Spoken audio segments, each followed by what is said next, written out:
Bonjour à tous, bienvenue sur la chaîne YouTube Mécanique Sportive, c'est Nicolas. Aujourd'hui, j'ai le Duster actuel et le futur Duster 3. Ça, c'est ce qu'ils ont actuellement en version de journée, ça c'est le futur en version de journée. Là, on a une version plus traditionnelle, là on a une version hybride. Et oui, l'hybride arrive enfin sur le Duster. C'est déjà sur Jogger et là, ça arrive ici. Je vous refais un petit récap rapidement de ce qui va arriver sur ce nouveau Duster, mais également, cette fois-ci, on va voir point par point. Là, je les ai mis côte à côte pour pouvoir comparer exactement ce qui les différencie l'un de l'autre et ce qui les rassemble. Mais en vrai, on peut le voir là, hein, il n'y a plus rien à voir. Bon, je vous fais la liste des détails de tout ce qui évolue. Bon, le Duster, c'est 2,2 millions de Dusters vendus là jusqu'à celui-ci. Ça a commencé en 2010, il a été restylé à l'époque en 2017. Là, on peut voir qu'il y a eu le dernier restylage ici avec cette calandre, 2,2 millions. Chaque jour, il en sort de l'usine 1000 Dusters par jour qui sont exportés dans le monde. Il y en a un petit peu partout, pas mal en Europe, un petit peu en Amérique du Sud aussi où ça marche pas mal. Bon, en France, on en voit quand même déjà beaucoup, hein. Le Duster 3 est annoncé pour la première version qui coûtera la moins chère en essentiel aux alentours des 20 000. Ils ont mis la barre en dessous des 20 000 aux alentours de 19 900 on suppose, alors que celui-ci commence maintenant aux alentours des 16 000. À l'époque quand il est sorti en 2010, rappelez-vous la publicité, je crois c'était 11 990, ce qui était incroyable. Et maintenant à partir d'environ 16 400, pour pas dire de bêtises, c'est aux alentours de ça. Le nouveau Duster, il sera proposé en 7 couleurs. Au niveau des motorisations, on aura la version hybride, donc 140 chevaux comme on a aujourd'hui, moteur 1,6 litre. Ensuite, on aura le TCE 130 avec un moteur 1,2 litre et on aura également les versions EcoG 100 avec le moteur 1 litre, 100 chevaux, essence, plus GPL. On aura également des versions 2 roues motrices et des versions 4 roues motrices. Mais ça, on ne sait pas encore, ils ne nous en ont pas présenté. Ce sera toujours en version essentielle, expression, extrême, comme je vous ai déjà présenté sur la chaîne, ou journée, comme le modèle d'aujourd'hui. Au niveau de la taille, très peu d'évolution, 4,34 m de long toujours, 1,81 m de large, même si comme ça, il paraît beaucoup plus large, alors que c'est quasiment la même taille que celui-ci, et 1,66 m de haut. Et là, il n'y a pas énormément de différence, mais celui-ci paraît presque plus bas. En fait, il a un look tellement différent que l'œil reconnaît des formes différentes entre celui-ci et celui-ci. Au niveau de la garde au sol, on pourra aller jusqu'à 21,7 cm sur ce nouveau. On aura toujours sur les versions 4x4 des angles d'attaque qui sont assez impressionnants, 31 degrés sur l'avant, 36 degrés sur l'arrière pour pouvoir en faire du tout-terrain. Et ça, promis, je vous emmène faire du tout-terrain avec, ça va être très marrant, comme on l'avait fait avec l'ancien, un bleu sur la chaîne, qu'on avait emmené à l'univers tout-terrain, on s'était bien amusé. Pour la version hybride aujourd'hui, batterie de 1,2 kWh qu'on retrouve également sur les Clio, sur les voitures du groupe Renault, c'est le même moteur, le 1,6 litre avec une partie à 94 chevaux, plus les moteurs électriques qui amènent 49 chevaux en électrique, ce qui est largement suffisant pour les petites phases électriques qu'on va rouler. Bon allez, c'est parti pour le qu'est-ce qui change sur l'avant. On retrouve un petit peu les mêmes calandres au centre, mais ce n'est pas les mêmes. La forme change. Ici, on a des sortes de petits crochets qui s'insèrent. Ici, on a des lignes totalement droites. On retrouve quand même les bandeaux blancs de chaque côté, mais cette fois-ci, on ne les a que sur une seule ligne. Là, on les avait sur deux lignes. Belle différence. Une caméra à l'avant, qu'on retrouve ici, cette fois-ci, intégrée au centre du DC. Cette fois-ci, là, elle était beaucoup plus basse, intégrée tout en bas de cette calandre. Au niveau des blocs optiques, on retrouvait déjà la signature en Y qui était un petit peu énonciatrice de ce qui allait arriver chez Dacia, avec pas du 100% LED, des LED pour les feux de croisement et des ampoules pour les pleins phares. Là, on retrouve le même principe avec les pleins phares en ampoule et du LED et également le Y. Alors cette fois-ci, une signature un petit peu différente. Donc là, on avait déjà le Y en deux parties. Là, on l'a en deux parties également sur ce bandeau ici et ça se dédouble un petit peu sur le reste. Alors c'était fait de manière à ce qu'il y ait encore un petit Y dedans en noir et on retrouve toujours le Dacia écrit sur le côté. Et là on l'avait également mais en beaucoup plus discret. Là on affirme encore plus la marque Dacia. Donc ça c'est pour tout ce qui était cette petite calandre ici. On peut voir qu'il y a déjà beaucoup d'évolution. Ensuite si on remonte un petit peu plus haut, le capot, rien à voir. On a les vérins dessus sur les deux versions. Là, on peut voir qu'on retrouve un petit peu cette forme qu'on retrouvait également sur la Sandero avec l'emblème qui était Dacia, là, ça ressemblait à un petit décapsuleur. Là, on retrouve ça, mais en très, très massif, très musclé, des lignes hyper tendues, alors que là, rien à voir. Là, de la finesse, genre, c'était tout mignon. C'était un petit peu le logo, mais rappelez juste, on l'a posé délicatement. Là, on l'a mis dans le sable, on l'a appuyé, on s'est dit, je veux que ce soit affirmé. On a vraiment l'impression d'avoir deux philosophies différentes. Là, quelque chose de très doux, là, quelque chose de très masculin, de très puissant. Ensuite, on remonte, on a un pare-brise qui est différent. Là, celui-ci est plus court, également plus vertical. Là, il était beaucoup plus allongé. Pareil, quelque chose de plus doux, plus arrondi. Là, on taille un petit peu plus. Et ce que j'aime bien, c'est qu'il y a un petit 4x4 ici, là, qui fait du 4x4 là, sur le tour de fenêtre. Ce genre de petits détails que j'aime bien, ça. Donc, ensuite, on retrouve là-haut des barres qui sont totalement différentes. Là, elles sont noires cette fois-ci. Là, elles étaient grises, donc on avait une couleur différente. À peu près le même principe, on peut toujours les mettre en transversal ou en longitudinal. Ensuite, on redescend au niveau des rétros, donc on peut voir sur les versions de journée, on a des coques mat en gris ici. Cette fois-ci, le répétiteur est inclus ici. Avant, il était juste en bas là. Ampoule, pas de LED, également des petites économies un petit peu partout. Sur les côtés, on en reviendra après. Ensuite, on revient sur la partie avant. Ensuite, donc, on descend au-dessus de la calandre. Donc là, c'est peint. On retrouve cette partie peinte également. Dans les deux cas, c'était peint. Et ensuite, on retrouve ce qu'ils appelaient le ski, cette partie ici. Alors là, cette fois-ci, c'est quasiment devenu un pare-buffle.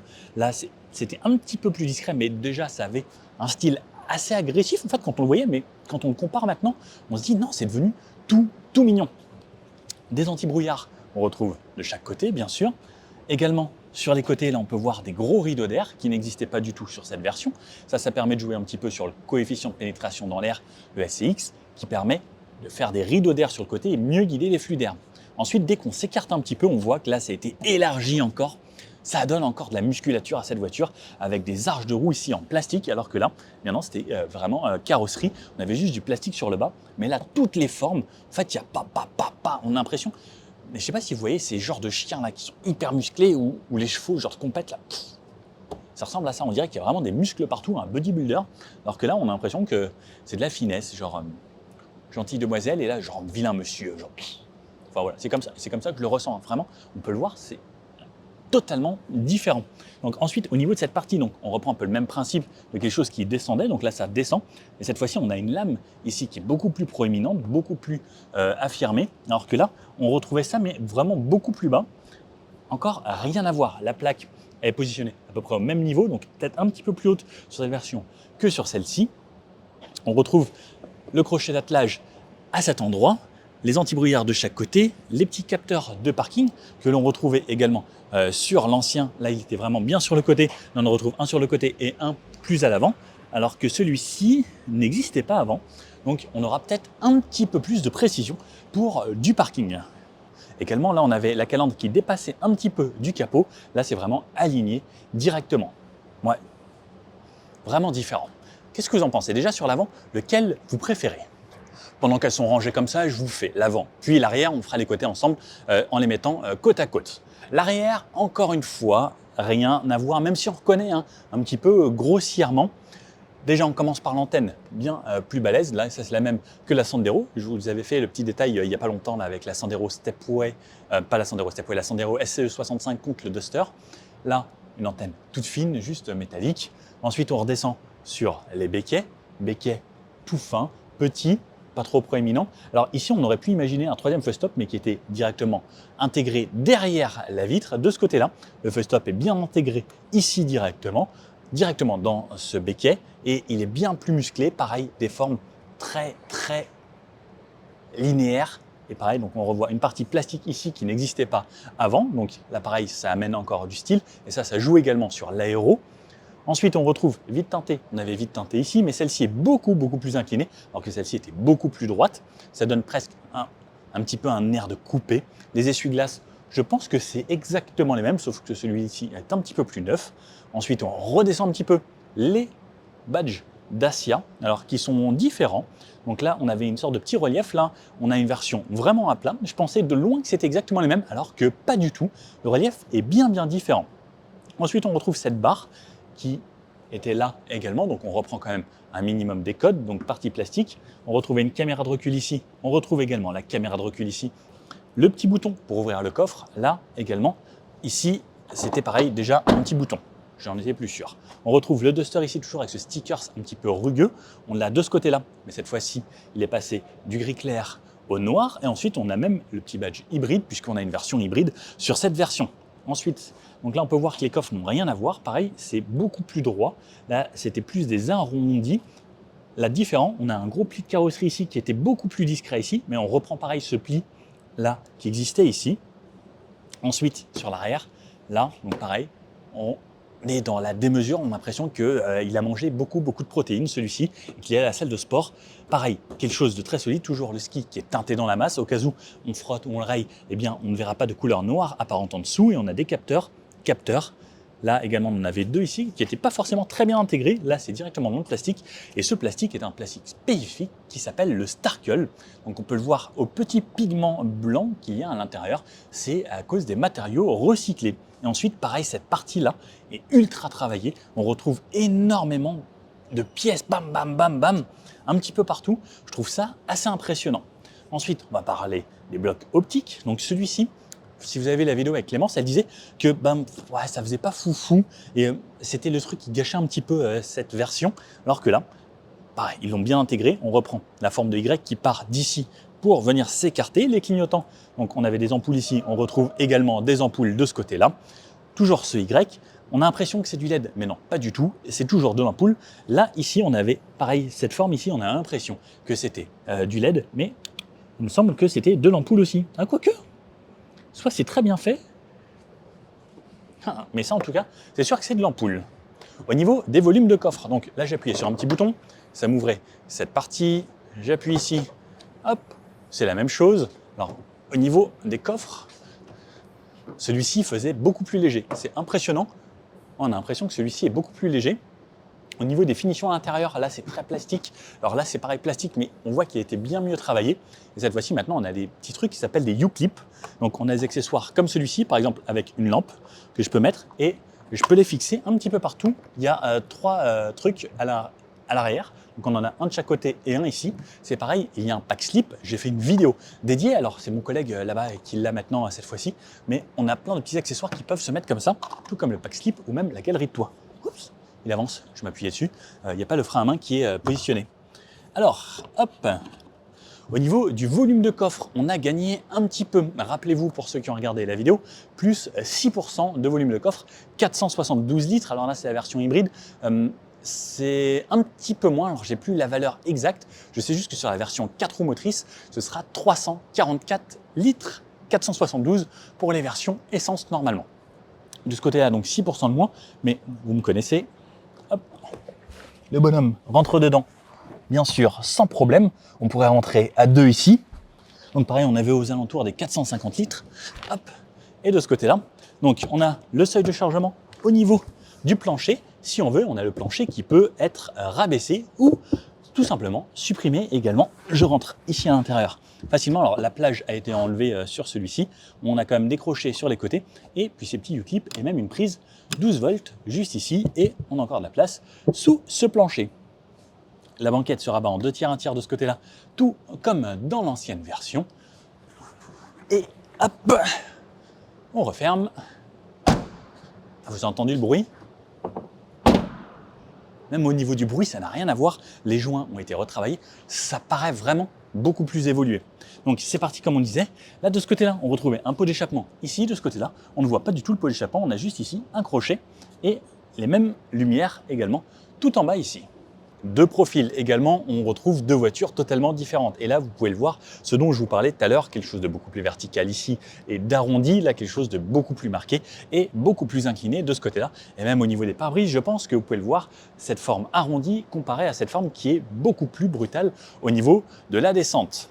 Bon, là, on veut partir d'ici. Donc comme vous pouvez voir, là les pare-chocs, donc là c'était plus mignon, là ça redépasse beaucoup plus de musculature ici. Et ensuite l'entourage des arches de roue, donc qu'on n'avait pas de ce côté-là, que l'on retrouve maintenant ici, qui fait beaucoup plus SUV moderne, que l'on retrouve sur quasiment toutes les voitures. Donc on peut le voir là sur tout le bas, également partie plastique, avec des petits endroits où c'est un petit peu creusé. Là, de ce côté-là, on avait juste partie plastique. Sur le bas, on retrouvait également ces 3 empreintes directement. Mais on peut voir que c'est quand même assez différent. Là, cette fois-ci, c'était un petit peu plus marqué. Ici, c'était plus large, alors que là, c'est plus fin, c'est plus avec la porte. Par contre, on peut voir qu'on a une ligne ici qu'on retrouvait ici, mais qui venait descendre. Là, elle remonte cette fois-ci. On peut voir qu'on a essayé de conserver un petit peu cet aspect là sur l'arrière avec cette vitre ici déportée comparée à là. Donc, poignée également, cette fois-ci directement à cet endroit-là dans la porte, qui était avant posée sur la porte ici. Donc là également, grosse différence à ce niveau-là. Et donc cette vitre arrière qui était vraiment déportée, mais que l'on retrouve un petit peu ici, mais qui est plus intégrée. Et pareil, on peut voir que cette fois-ci, ça fait vraiment le tour, alors que là, il y avait vraiment un décrochement. Au niveau des barres, on peut retrouver à peu près la même chose, mais avec des barres totalement différentes. Comme je vous disais, cette fois-ci, elles sont peintes en noir. Là, pas du tout. Elles ont toujours une petite courbure assez jolie. Les antennes, donc là, on voit bien la différence également. Ensuite, de ce côté-là, on retrouve une trappe que l'on peut ouvrir directement. Maintenant, ça c'est le gros avantage. Donc là, on a une version essence, on aura le GPL également. Donc version plus longue comparée à avant.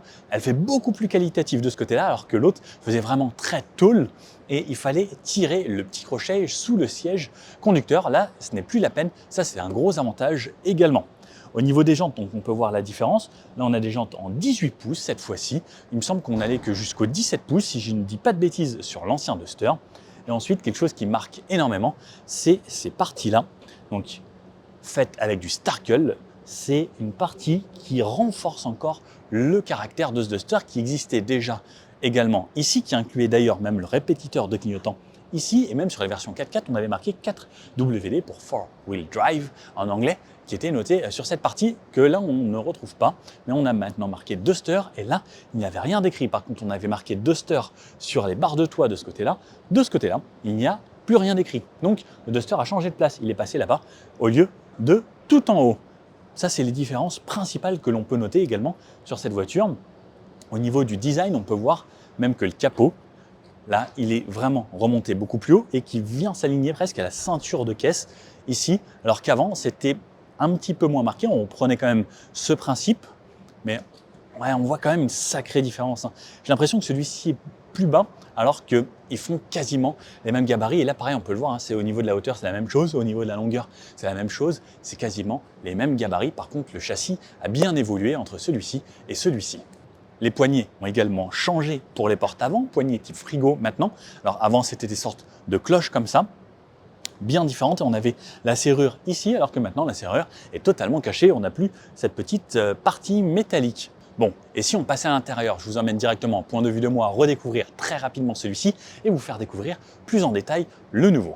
Allez, c'est parti, je vous emmène redécouvrir rapidement l'arrière de celui-ci. Donc, à l'arrière, alors il fait très sombre ici, par contre, la nouvelle caméra se débrouille bien, l'Osmo Pocket. Pour une fois qu'elle fait quelque chose de bien, cette nouvelle 3. Donc, l'arrière, les sièges ressemblaient à ça sur la journée. Donc, vous pouvez voir qu'on avait des petites surpiqûres. De cette façon, une banquette qui était en une seule partie, les ceintures. Et par contre, la ceinture était directement là-haut. Alors ça, je détestais, parce que je trouve ça vraiment pas pratique et c'est pas joli non plus. Donc voilà, les portières étaient entièrement en plastique, comme on va le retrouver également sur la nouvelle. Donc avec juste la fenêtre ici, un petit bac de rangement, un haut-parleur, selon les kits qu'on avait. On avait 2 poches à l'arrière et on retrouvait, si on avait l'option, je crois que c'était dans le pack Techno, les 2 ports USB type A à l'arrière.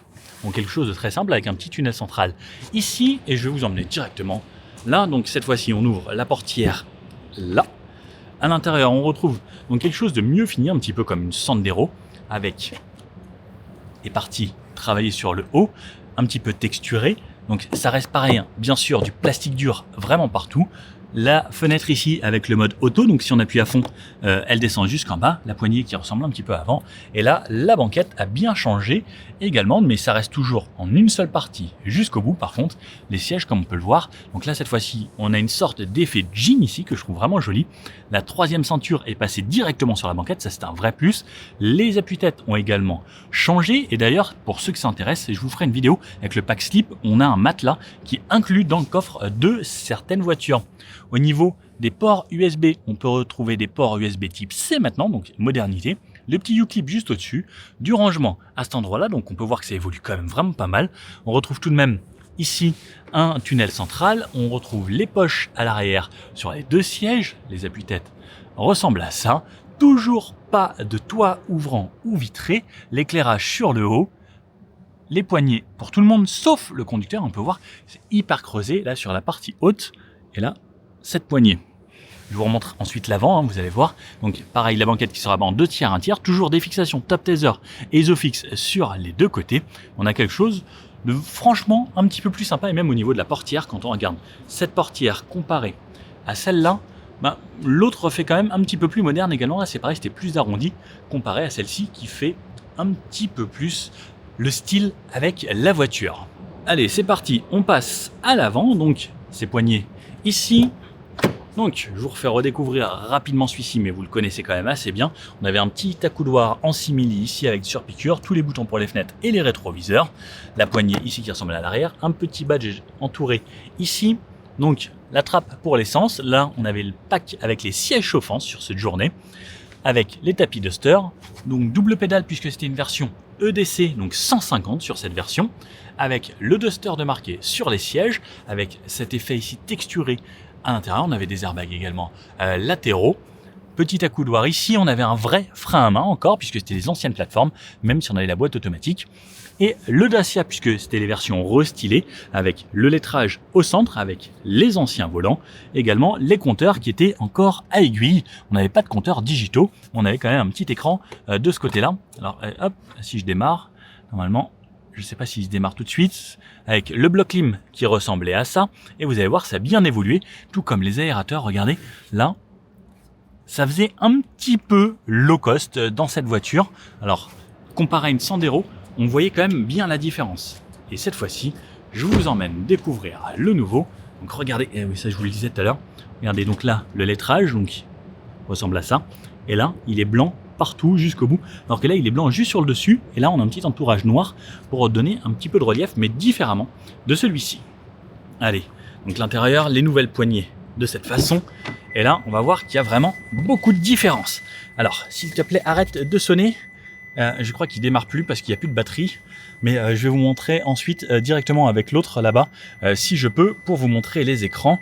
Au niveau de la portière, donc là on voit également grosse différence, et surtout cette partie ici en bleu qui rappelle ce qu'il y a à l'intérieur avec le Y. Donc les Y, on en retrouve partout. D'ailleurs, j'aimerais bien savoir à quoi correspond ce Y chez Dacia. Pourquoi Y et pas un D comme Dacia?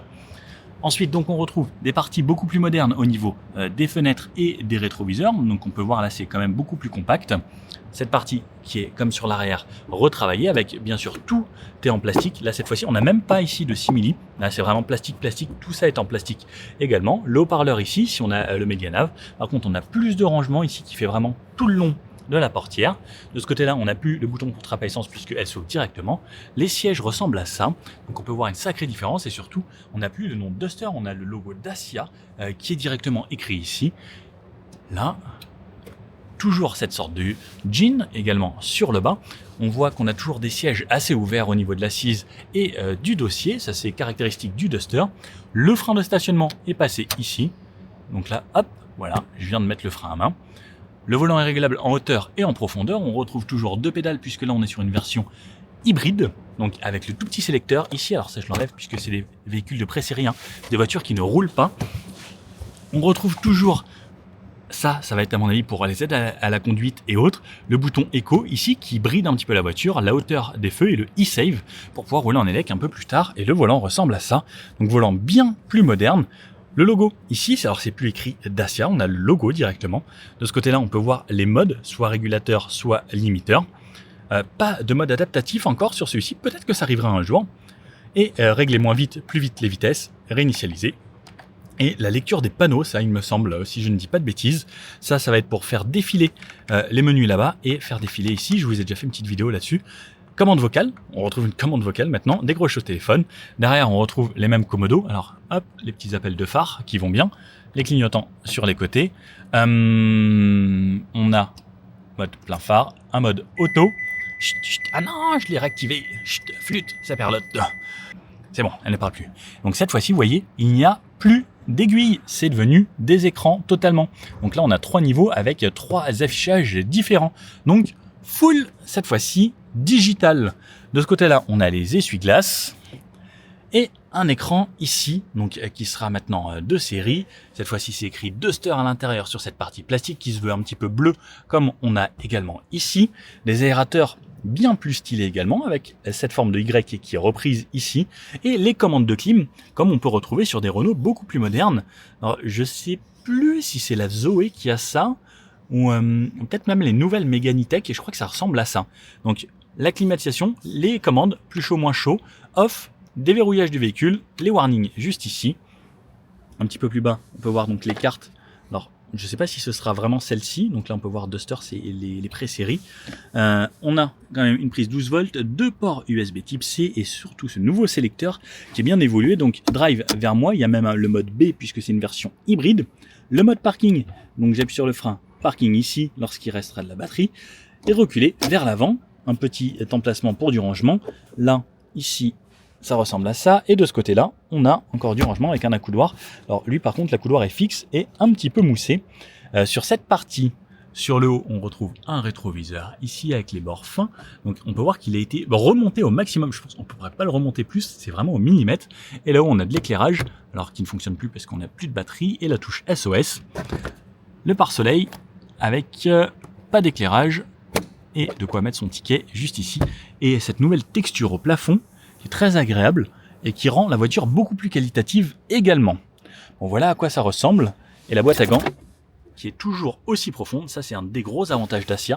Je pense qu'on pourra mettre 2 bouteilles d'1,5 litre ici. Ça, c'est vraiment le gros plus. Sur la partie un peu plus haute, on retrouve des haut-parleurs, là dans les montants directement, avec des aérations ici et de l'aération tout le long. Et là, vous voyez le petit 4x4 qui fait de la montée, qui veut essayer de monter là.